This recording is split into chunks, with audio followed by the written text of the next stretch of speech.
KBC में करोड़पति पति। सूरज के जीवन का एक ही फंडा था कि मेहनत तो गधा भी करता है, घर बैठे जो कमाए समझदार वही होता है। इसीलिए उसने कभी नौकरी ही नहीं ढूंढी। इस बात से हालांकि उसकी पत्नी शिखा बिल्कुल भी अग्री नहीं करती थी, पर फिर भी सूरज को समझाना बेकार था। टीवी में कैसे बनोगे करोड़पति का ऐड देखकर उसे लगा कि बस अब तो घर बैठे ही वो करोड़पति बन सकता है, और उसके पीछे उसने अपने सारे सोर्सेस एक्टिव कर दिए। 2 हफ्ते में उसके कलीग के साले के पड़ोसी के बेटे का सोर्स निकलता है जो कि उसे शो में पहुंचा सकता है, और सूरज उससे मिलने चला जाता है। अच्छा, तो हमें मुकेश जी बता रहे थे कि आप हमें शो में पहुंचा सकते हैं।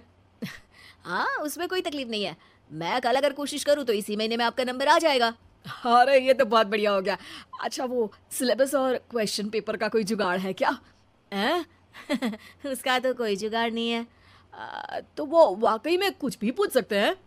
हाँ, वो तो बच्चन जी पर है, जो पढ़ते हैं वो पूछ लेते हैं। पहली कोशिश फेल होने पर अब सूरज के सामने एक बहुत बड़ा सवाल था कि आखिर जवाब कहाँ से लाए। तब शिखा ने एक सजेशन दिया, क्यों ना सूरज अपने चचेरे भाई सुमित से मदद मांगे, जो कि यूपीएससी की तैयारी कर रहा था।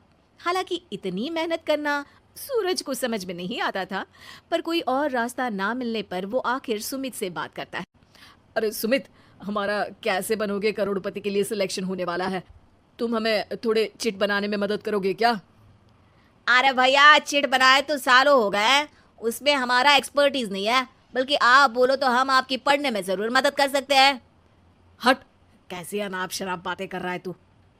सूरज ने सुमित को मना तो कर दिया था, पर तैयारी करने के सिवाय कोई चारा उसे दिख भी नहीं रहा था।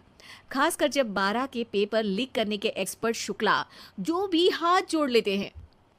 आखिर सूरज को सुमित के पास जाना ही पड़ा, और उसने सुमित और शिखा से वादा किया कि वो बहुत मेहनत करेगा। 1 महीने की तैयारी के बाद फाइनल हुआ कि शो से 1 हफ्ते पहले एक ट्रायल खेला जाएगा, जहां पर सारे रिश्तेदार ऑडियंस की जगह पर होंगे और शिखा सवाल पूछेगी। दूर दराज से भी रिश्तेदार आकर हाजिर हो गए देखने कि आखिर कैसे बनेगा सुमित करोड़पति। सब कुछ सेट था, और इतने में सूरज आकर अपना स्पीच देता है। ये 1 महीना मेरे लिए आसान नहीं था, पर अपने भाई सुमित और अपनी पत्नी शिखा की मदद से मैं इतनी दूर पहुंच पाया हूँ। मेरे मम्मी पापा के आशीर्वाद ने भी बहुत साथ दिया है मेरा। मैं उम्मीद करता हूँ कि आज के शो में आप लोगों को बहुत मजा आएगा। साक्षी पहला सवाल पूछती है, और पूरे कमरे में सन्नाटा छा जाता है। इंडिया में कितने स्टेट्स हैं? 3, सॉलिड, लिक्विड और गैस। अरे रुकिए, तो ऑप्शंस तो देने दीजिए। इतने में 5वीं कक्षा का चिंटू बोल उठता है। अरे क्या मामा, आप तो पहले सवाल पर ही आउट हो गए। अरे बेटा, पहला सवाल तो ट्रायल होता है ना। अरे तुम अब देखना। देखने जैसी बात तो थी ही। सूरज को इतना शांत किसी ने नहीं देखा था। कभी कभी तो लगता था मानो सूरज आंख खोलकर ही सो गया हो। मामा जल्दी करो प्लीज, कल सुबह पनवेल भी तो निकलना है। अरे हट, कंसंट्रेट करने दे मुझे। 3 सवाल में 3 लाइफलाइन खत्म हो चुकी थी, और अब चौथे सवाल पर भी सूरज का मौन नहीं टूटा। पर सूरज अभी भी हार मानने को तैयार नहीं था। उधर हर कोई सूरज को छोड़ सुमित को देख रहे थे। आखिर सुमित ने ही तो पढ़ाया था सूरज को। गजब बेइज्जती है यार। अरे बेटा, तो बाप का, दादा का, भाई का, सबका नाम बुड़वाएगा। और 3-3 लाइफलाइन ले ली तो भी तेरा कुछ नहीं होना है। अरे कोई इतनी बात करता है क्या शो पर? और बेटा, शो पर तेरे जैसे भी तो नहीं आते ना। सूरज की ये जंग आखिर 1 घंटे बाद 5वें सवाल पर खत्म हो गई, जब उसने इंडिया के नेशनल बर्ड का नाम कहा, कौवा। अरे बेटा, मजा तो बहुत आया, बस थोड़ा टाइम पर खत्म होता तो आनंद भी आ जाता।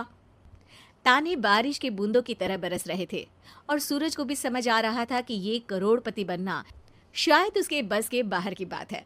पर वो आखिर ये बात मान कैसे लेता? वो सख्त लौंडा जो ठहरा, उसने सोचा कि बेइज्जती तो हो ही चुकी है, पर अगर मैं हार नहीं मानूं तो शायद कुछ हो सकता है। शिखा तुम देखना, असली शो में आग लगा दूंगा, आग। करोड़पति बनूंगा मैं। हाँ, सब्जियां खत्म हो गई है घर पे, ले आओ। पहले पति बन जाओ, फिर करोड़पति बनना। अरे गजब बेइज्जती है यार। बेटा, अभी तो घर पर ही हुई है, 1 हफ्ते में तो तुम देश के सामने करवा कर आओगे। वैसे जब टीवी पर जाओ ना तो बस अपने मम्मी का ही नाम लेना, ठीक है? कोई पूछे तो बोलना कि पापा नहीं है मेरे। अरे पढ़ाई की, पेपर निकलवाए, इतने सारे लोगों को खाना खिलवाया, क्या फर्क पड़ा? इसीलिए मैं कहता हूँ कि मेहनत तो गधा भी करता है, घर बैठे जो कमाए वही सिकंदर। लेकिन मामा, गधे भी जानते हैं कि हमारा राष्ट्रीय पक्षी मोर है।